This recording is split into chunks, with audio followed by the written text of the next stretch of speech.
ilang barangay tuluyan ang ipinagbabawal ang paggamit ng paputok, habang sa ibang lugar naman nagtalaga na ng designated areas kung saan lang pwedeng magpaputok sa pagsalubong sa bagong taon. May report si Sandra Aguinaldo.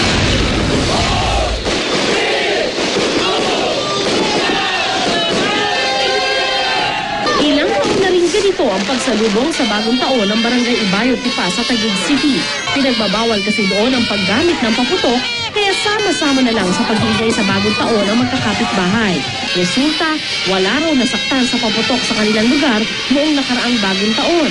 Kaya sa pagsalubong sa taong 2013, ganito ulit ang gimmick nila. Nasasagawa ang barangay ng mga parada.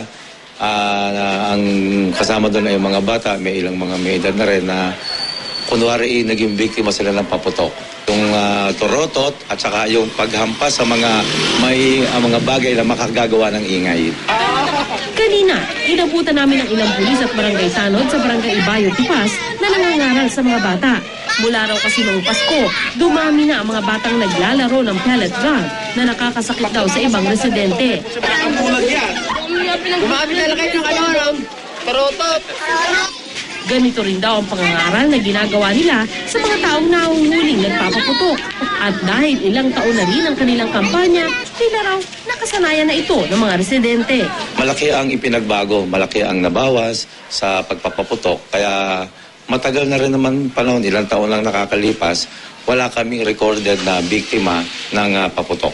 Ano mangyayari kapag ang bata nagpaputok? Papuputol ang kamay. Paputol ang kamay. Nagpapaputok ka ba? Di po. Sa Barangay Paligsahan sa Quezon City naman, nagtalaga ng park ang barangay kung saan pwedeng magpaputok ang mga residente.